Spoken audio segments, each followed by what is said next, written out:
This is FYI News 13, brought to you by SSPTV and the Hazleton Standard Speaker. For your information, after a busy weekend, the Hazleton Police Department continues to work hard to combat crime in the city. Find out the latest developments next. Hello and welcome. I'm Ken Cara. Thank you so much for spending some of your precious time with us. Without further ado, here's your information from FYI and the Hazleton Standard Speaker. Hazleton police have issued a warrant for a man they believe was involved in a shooting near a city playground Sunday night. Police say that 19-year-old Eric Sanchez of 650 Alter Street in Hazleton is considered armed and dangerous. Sanchez is charged with aggravated assault in connection with a shooting Sunday night near the Beach Street playground. Police responded to a report of a gunshot victim. Several witnesses say they observed a fight between 10 to 15 people in the grassy area near the hockey rink between Chapel and Locust Streets. Police say a 21-year-old male from Hazleton was shot in the buttocks. The shooter was identified as Sanchez. If you think you're going to evade us, you are fooling yourself. And as I said, Mr. Sanchez should turn himself in immediately, because if he does not, we will consider him armed and dangerous and someone that will pull the trigger. So obviously, we've seen what happened to our comrades in Dallas. We're not going to have that happen to a member of the Hazleton Police Department. Not no way, not no how. So if you are armed and dangerous, we are worried, and we are going to take the precautions that we need to make sure that we go home safe. Anyone who knows the whereabouts of Eric Sanchez should contact 911 or the Hazleton Police Department immediately. All calls will be handled confidentially. The message to Sanchez came during a news conference this morning. At that conference, Hazleton police sent a strong message that they will continue to attack the demand and supply of illegal narcotics, which they believe is driving violence in the city. Police Chief Jerry Speziale and Mayor Jeff Cassat announced an investigation into the sales of illegal narcotics, specifically heroin, from 585 Arthur Street in Hazleton. During the investigation, several controlled buys were made of heroin. The form of 50-bag packages were purchased from the residents. On the morning today at 6 a.m., a search warrant was executed, as I said, by the individuals that I named. We recovered a Smith & Wesson .380 caliber pistol loaded with ammunition, the Remington 1187 shotgun, the 12-gauge semi-automatic shotgun with ammunition, several bundles of heroin, approximately $2,700 in currency, 1/2 pound of packaged marijuana, a large amount of packaging materials, including 2 scales, several cellular telephones, and there is a large amount of counterfeit bills that's on the one side there. The $20 bills are considered counterfeit at this time.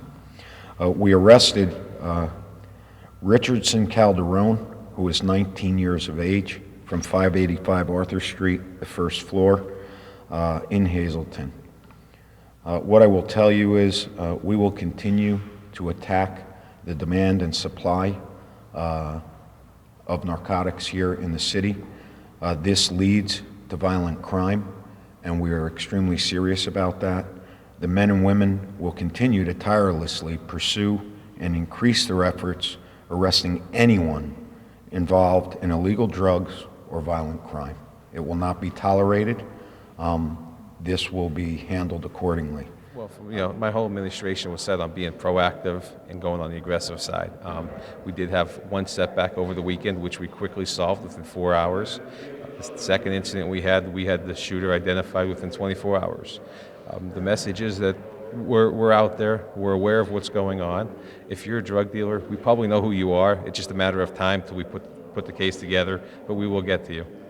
I know you're out talking with people in the community, well known in the community, even before you were elected mayor. What are people saying about the fight on crime and what Chief Speziale and everyone's doing? How do the people in Hazleton feel it's going? Well, I get all positives, and I want to say that we commend the community for coming forward.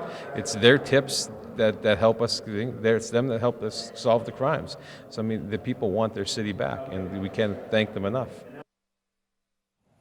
Police are investigating whether the .380 pistol was stolen. They also say that Calderon was not of the age to possess a handgun.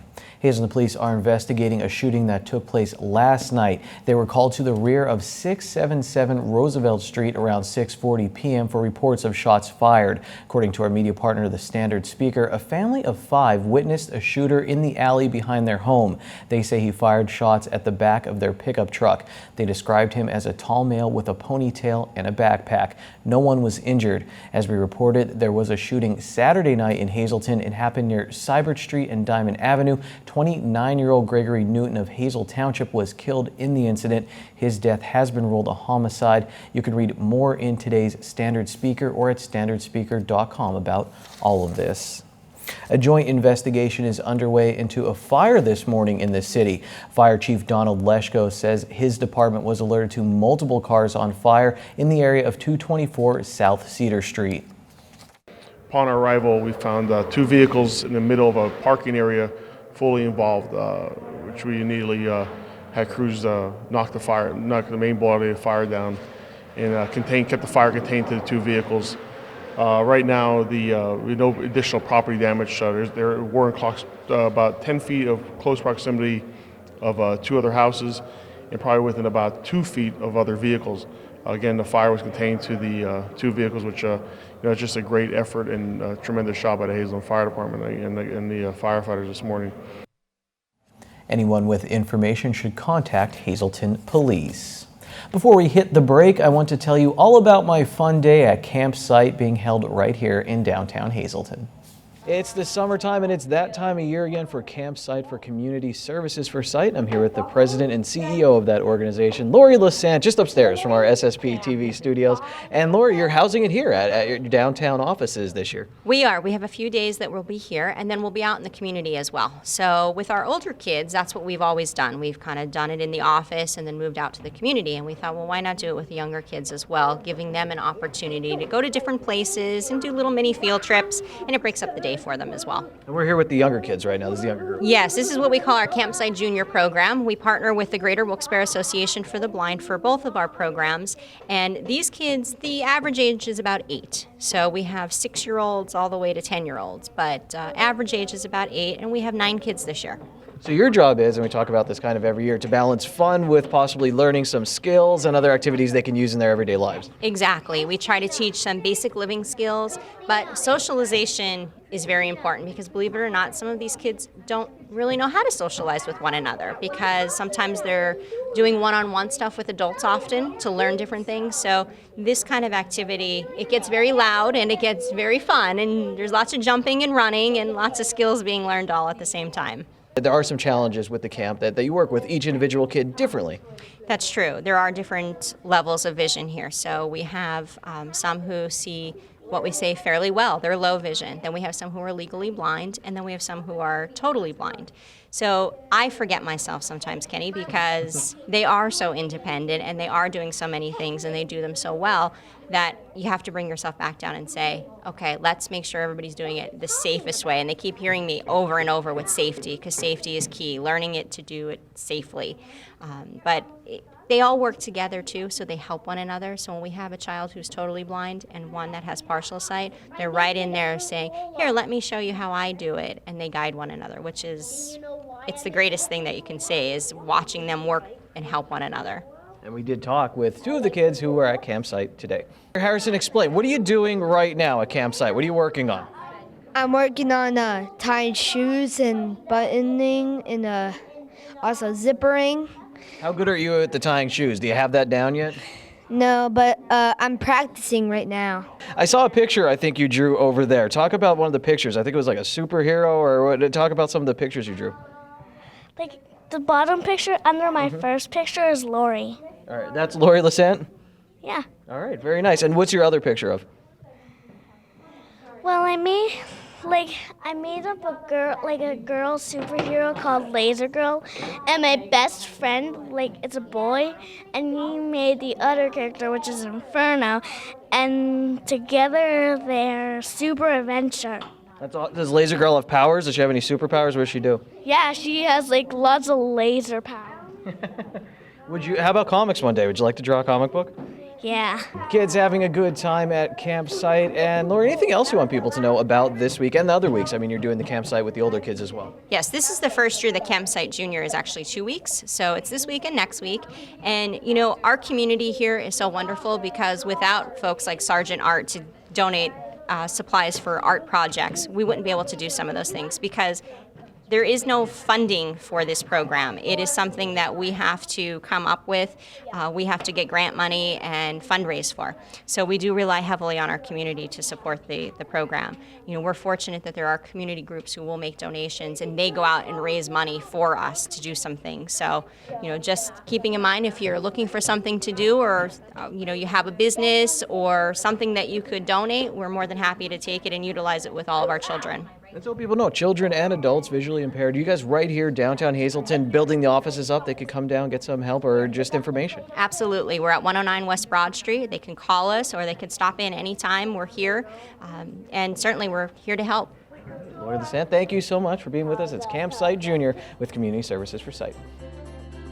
I'm calling it now. In 2030, Laser Girl and Inferno will be a major motion picture. Coming up on FYI, find out what special event is going on at the Laurel Mall during the month of July. And in sports, we take a look back at the top plays from the District 18 Little League Tournament.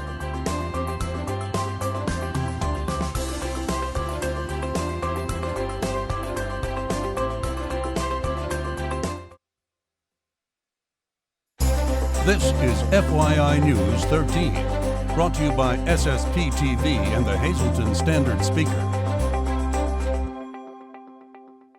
You're invited to get involved with the Swing for Kids. It's a golf outing to benefit the children of Brandon's Forever Home. The tournament takes place Friday, July 29th at Sand Springs Country Club in Drums. The cost is $90 per player or $45 for dinner. To sign up, you can contact Joyce at 570-401-9633 or you can email her. The email up on your screen right now. Time now for FYI News 13 weather. Today was another beaut outside and it's going to stay warm over the next few days, but we may see a few showers. Here's our local weather forecast from the National Weather Service. Tonight, partly cloudy, a low in the mid-60s, south wind from 5 to 8 miles per hour. Wednesday, we have a 40% chance of showers and thunderstorms after 11 a.m., mostly cloudy, highs in the lower 80s. Wednesday night, 40% chance of showers and thunderstorms, mainly before 2 a.m., mostly cloudy, low in the mid-60s. On Thursday, 50% chance of showers and thunderstorms, a mostly cloudy day, high of 82 degrees. Thursday night, we're back down to a 40% chance of showers and thunderstorms with a low of 68 degrees. Friday is mostly sunny with a high of 82. Friday night, partly cloudy, low of 65. On Saturday, a slight chance of showers and thunderstorms, partly sunny, high of 78. And then on Saturday night, a 30% chance of showers, mostly cloudy, low of 61 degrees. Tonight's weather is brought to you by Valley High, the area's oldest ice cream and fast food restaurant. Stop on in for a cold treat including our ice cream and yogurt, or some hot food including our burgers, hot dogs, fries, and much more. That's Valley High, Route 93 in West Hazleton. Treat yourself today.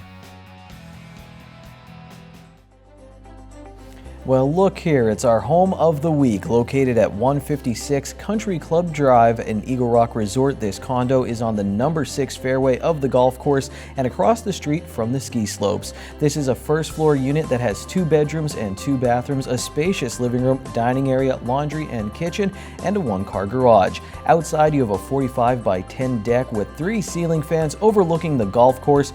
Just bring your clothes and food because it's completely furnished for $195,000. Call Diane for more details at the 2 phone numbers up on the screen.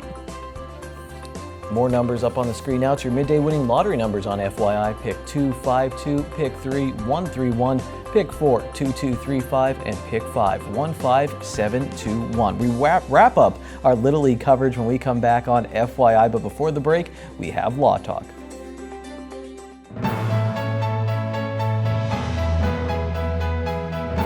Hello again and welcome to Law Talk. Today we're going to talk about another part of our auto insurance coverage. It's a very important part, a part that you don't have to buy, a part that you're not required to buy by law, but it's a part of the coverage that we think is very important, and that is uninsured motorist coverage and underinsured motorist coverage. and Alexis will tell you about that. Uninsured and underinsurance coverage is not mandated by Pennsylvania law. So if you're filling out your insurance paperwork, you're looking to get insurance for a vehicle, you're not mandated to get the or underinsurance coverage. We strongly advise our clients to get the and underinsurance coverage for several reasons. One being individuals, we have deadbeat drivers, for example. You have a driver who wants to get a vehicle, wants to get their registration, they have car insurance, and then a couple months later they decide not to pay the premiums. Therefore, they become uninsured. If you're hit by an uninsured driver and you don't have uninsured coverage, then there's no remedy for you. There's no claim that you can take for recovery regarding that accident. For underinsurance coverage, if you're struck by somebody who has the minimal coverage, which would be $15,000, and you have significant injuries, then you're also in a tight spot, because if you don't have underinsurance coverage, you're not able to make a claim for additional recovery. And in Pennsylvania, the law says that $15,000 is the minimum coverage that one needs to have in order to be an insured driver on the road. Having said that, if you're struck by somebody who has minimal coverage, that being $15,000, you have significant injuries, you have significant economic losses in the form of wage loss, you're not able to make a claim for recovery of that with your own insurance if you don't have the underinsurance coverage. So it's important to have both and underinsurance coverage as part of your insurance policy when you're looking at those options.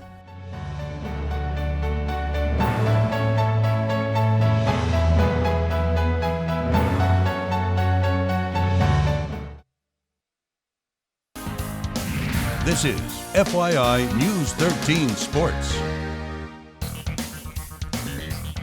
When I was in grade school, our really cool science teacher would record one shining moment after the NCAA tournament every year and show it in class.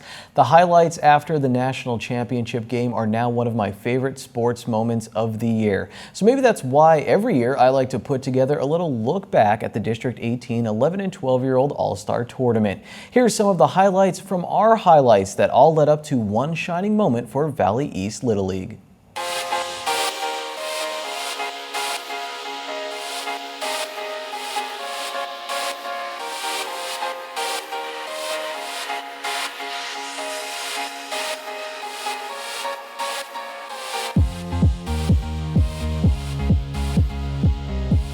The Major League Baseball Home Run Derby was great. I think this is better. Bryce Molinaro held his own home run derby to start the District 18 tournament. He had 4 home runs in the first 2 games for Valley East. Molinaro was 2 for 2 against Tamaqua with 2 home runs. After Valley East won the title, the team signed this board out in center field, and Molinaro signed it right by Kyle Peters, and notice it says Bash Brothers. Why, you ask? Well, Peters can leave the park too, and this walk-off home run against Valley West in the winner's bracket final will leave a lasting mark in Valley East history. Now to the Do, where Billy Nice did this great baseball thing. What a catch by Tri-County's second baseman. Well done by Billy Nice in McAdoo. Down in the beautiful Cunningham Valley, Grant Russo makes a play off of an ugly, nasty hop. This sweet defensive gem ended the inning in this Valley West win. Also during this game, I dubbed Michael Mahalchik Milky Way because of his ability to send baseballs into orbit. He had 2 home runs against Jim Thorpe. In the championship round, Valley West left fielder Riley Kiefer made this amazing catch. We don't have fancy advanced stats like MLB Network, but I'm going to say he ran 35 miles per hour to make this catch.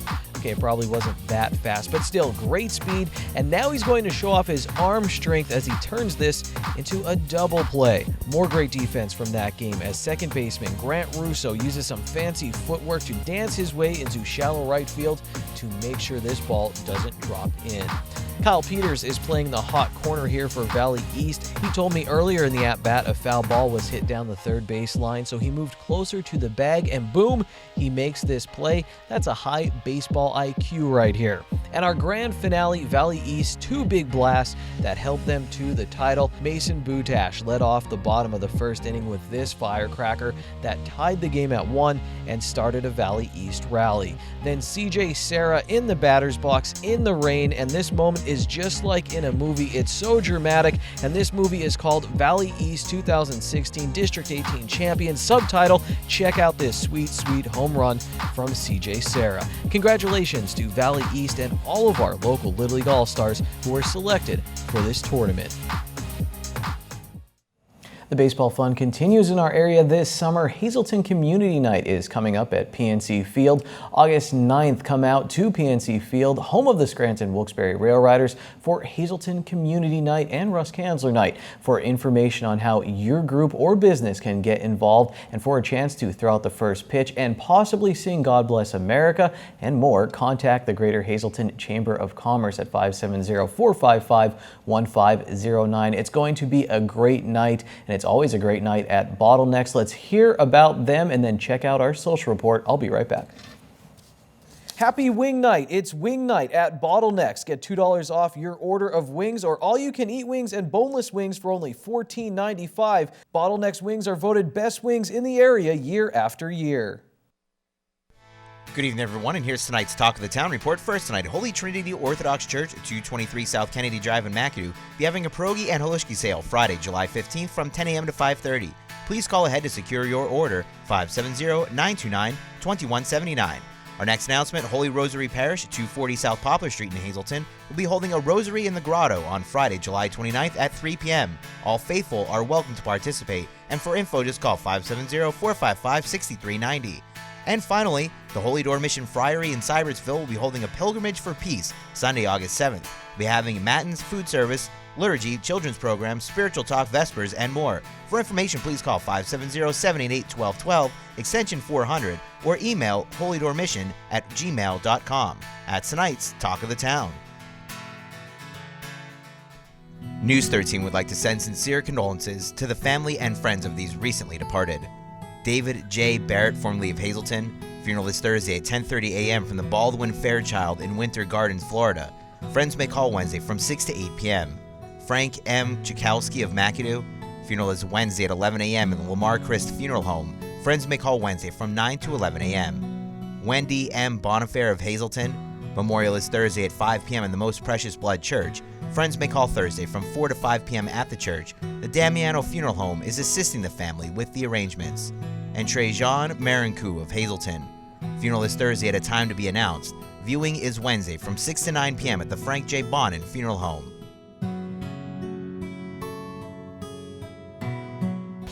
Attention pay-per-view subscribers, if you see your name now on News 13, you'll have 13 minutes to call in and win a free movie from Service Electric Cablevision. Our winner tonight is Michael Bittel of Hazelton. Michael, if you're watching, give us a call, 570-455-7267, extension 104.